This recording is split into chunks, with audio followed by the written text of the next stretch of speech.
Hello friends, welcome back to my channel. ఈ రోజు చాలా హెల్తీగా అలాగే చాలా సింపుల్గా తయారు చేసుకోవచ్చు బంగాళదుంప మెంతి కూర.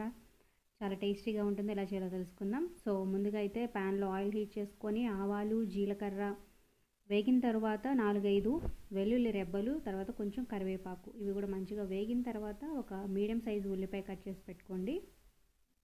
అంటే ఒక పావు కిలో బంగాళదుంపలకి మీడియం సైజు ఉల్లిపాయ.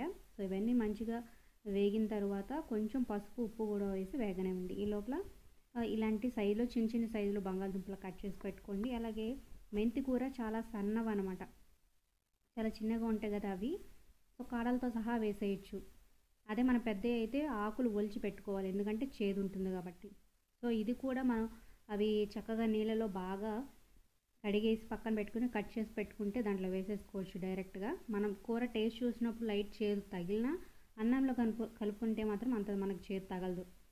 సో బంగాళదుంపలు కొంచెం ఒక 50-60% బాగా వేగిపోయిన తర్వాత అప్పుడు ఈ కట్ చేసి పెట్టుకున్న మెంతి ఆకును వేసేసుకోండి. సో లేత ఆకులు అనమాట, హెల్త్కి చాలా మంచిది, చాలా తొందరగా మగ్గిపోతాయి.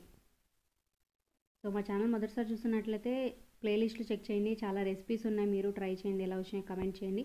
అలాగే ఒక లైక్ చేసి మా ఛానల్ ఎంకరేజ్ చేయడం మర్చిపోద్దు, మీ ఫ్రెండ్స్కి షేర్ చేయండి. సో మూత పెట్టి ఒక 2 మినిట్స్ తర్వాత తీస్తే చక్కగా మగ్గిపోతుంది. ఇప్పుడు ఒక మీడియం సైజ్ అంతా టమాటో కూడా కట్ చేసి పెట్టుకొని వేసుకోండి. మీకు కావాలంటే కొంచెం వాటర్ వేస్తే చక్కగా మెత్తగా మగ్గుతుంది. టమాటాలు కూడా మెత్తగా మగ్గిన తర్వాత అప్పుడు మీ రుచికి సరిపడా కారం, అలాగే ఇందాక కొంచెం ఉప్పు వేసాం కదా, ఇంకొంచెం ఉప్పు, అలాగే కొంచెం ధనియాల పౌడర్. నేను కారంలోనే ధనియాల పౌడర్ కూడా యాడ్ చేసేసాను. ఇప్పుడు ఒక మూత పెట్టి ఒక 5 మినిట్స్ ఉంటే సో ఇవన్నీ బాగా మగ్గి నూనె పైకి తేలుతూ ఎర్రగా కర్రీ చాలా టేస్టీగా ఉంటుంది. చపాతీలోకైనా అన్నంలోకైనా చాలా హెల్దీ. మీరు ట్రై చేయండి, ఎలా వచ్చిందో కింద కమెంట్స్ రూపంలో తెలియజేయడం మాత్రం మర్చిపోద్దు.